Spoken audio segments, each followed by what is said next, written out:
300 लोग ने शरण ली हुई थी और इस शिला की वजह से उन सब की जान बच गई। हम सबके मन में ये सवाल जरूर आता है कि 2013 की इतनी भयंकर जल प्रलय के बावजूद केदारनाथ मंदिर आज भी कैसे सुरक्षित खड़ा है। इसका जवाब छुपा है प्राचीन इंटरलॉकिंग टेक्नोलॉजी में। इस तकनीक से मंदिर के भारी पत्थरों को बिना किसी गाड़े या सीमेंट के इस तरह जोड़ा गया कि वो एक दूसरे में पूरी तरह फिट हो गए। हजारों साल पहले जब तकनीक और आधुनिक उपकरणों का कोई नामो निशान भी नहीं था, तब इस मंदिर को भारी पत्थरों से बनाया गया। लेकिन इन पत्थरों को जोड़ने के लिए किसी गाड़े या सीमेंट का इस्तेमाल नहीं हुआ।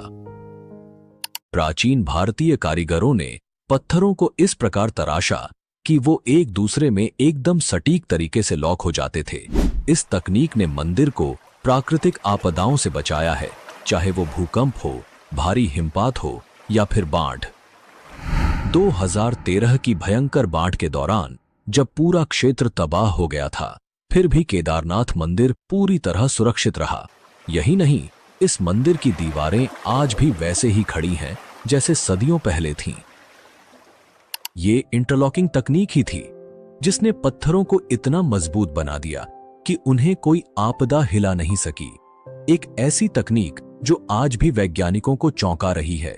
यही है भारतीय वास्तुकला का कमाल। तो हमारे मन में सबसे बड़ा प्रश्न यह उठता है कि आखिर किसने इतनी मजबूत और अत्याधुनिक तकनीक से केदारनाथ मंदिर का निर्माण किया। इसके पीछे की कहानी और इतिहास को जानना बेहद दिलचस्प है। तो चलिए हम शुरुआत से ही इस पवित्र मंदिर के इतिहास की गहराइयों में झांकते हैं और समझते हैं कि किसने और कैसे इस अद्भुत मंदिर का निर्माण किया। क्या आप में से कोई ऐसा है जिसके दिल में केदारनाथ धाम के दर्शन की गहरी इच्छा है? अगर आपकी भी यही तमन्ना है कि भोले बाबा के चरणों में शीश झुकाएं, तो कमेंट में हर हर महादेव लिखकर अपनी भावनाओं को व्यक्त करें। बाबा जल्द ही आपकी इच्छा पूरी करेंगे।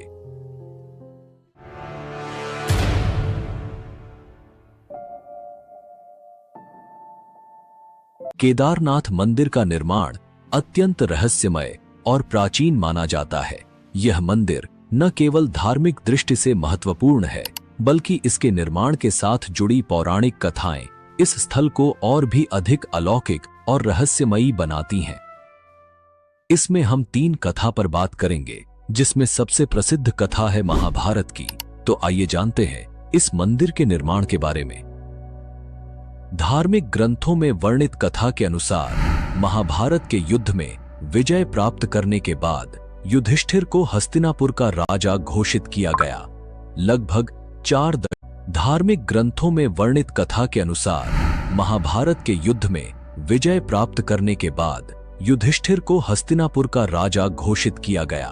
लगभग 4 दशकों तक उन्होंने हस्तिनापुर पर शासन किया। एक दिन पांडव भगवान श्री कृष्ण के साथ बैठकर महाभारत युद्ध की समीक्षा कर रहे थे।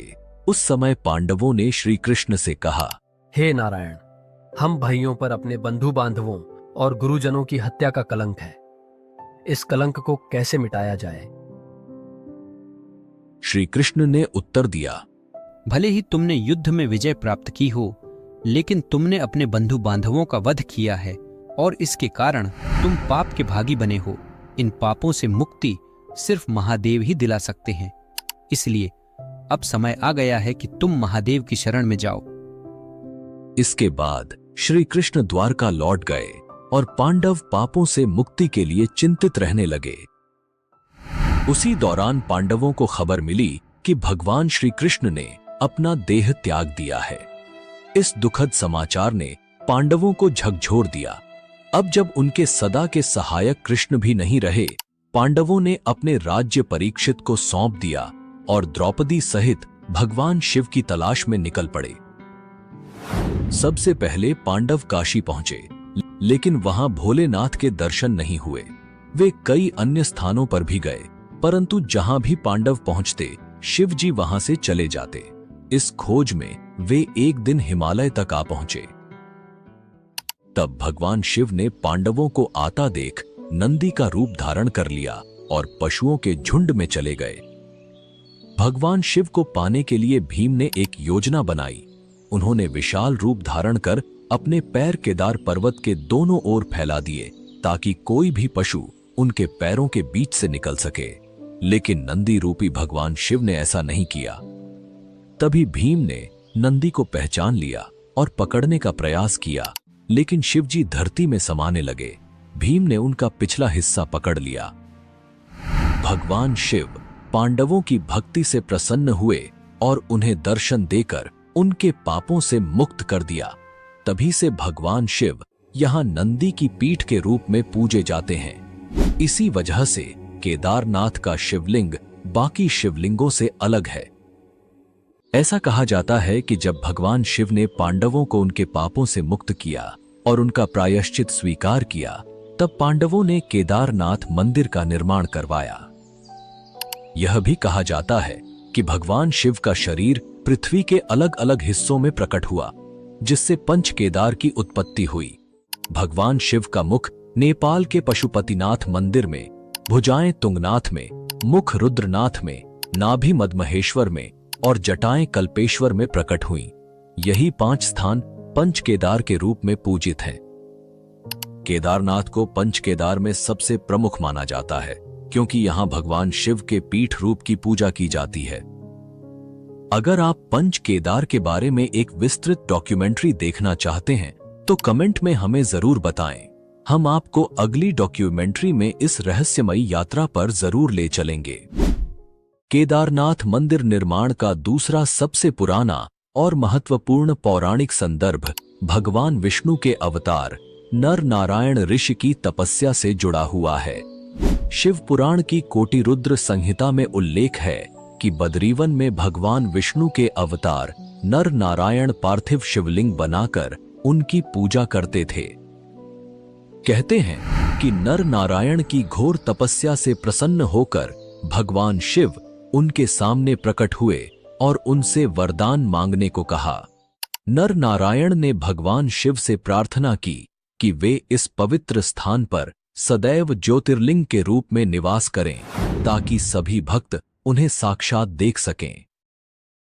भगवान शिव ने यह वरदान स्वीकार किया और तब से यहां उनकी पूजा ज्योतिर्लिंग के रूप में होती है। इस कथा के अनुसार केदारनाथ का ज्योतिर्लिंग भगवान शिव का एक महत्वपूर्ण रूप है, जो नर नारायण की तपस्या के कारण स्थापित हुआ। यह स्थान शिव और विष्णु की अद्वितीय एकता का प्रतीक है, जहां शिव जी केदारनाथ में ज्योतिर्लिंग के रूप में और विष्णु जी बद्रीनाथ धाम में विराजमान हैं। कहा जाता है कि 8वीं शताब्दी में आदि शंकराचार्य ने केदारनाथ मंदिर का पुनर्निर्माण करवाया और हिंदू धर्म के पुनर्जागरण में महत्वपूर्ण भूमिका निभाई। उन्होंने केदारनाथ मंदिर में ज्योतिर्लिंग की स्थापना की और इस मंदिर को एक प्रमुख तीर्थ स्थल के रूप में स्थापित किया। आदि शंकराचार्य ने केदारनाथ में अपने अंतिम दिन बिताए और यहीं पर उन्होंने मोक्ष प्राप्त किया। उनकी समाधि आज भी केदारनाथ मंदिर के पीछे स्थित है, जहां भक्त उनकी पूजा और स्मरण करते हैं।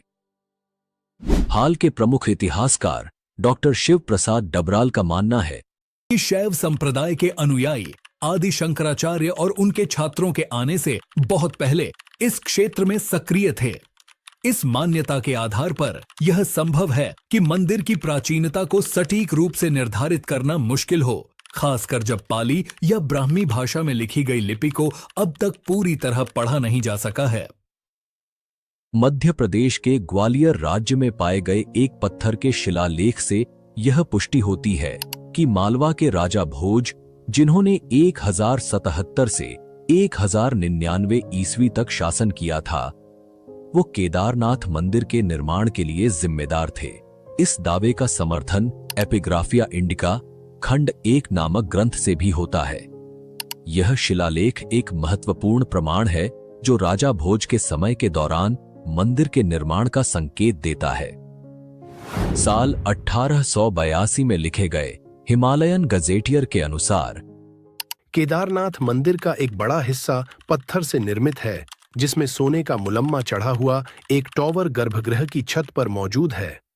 मंदिर के सामने पंडों के पक्के मकान तीर्थयात्रियों के ठहरने के लिए हैं, जबकि पुजारी या पुरोहित भवन के दक्षिणी ओर रहते हैं।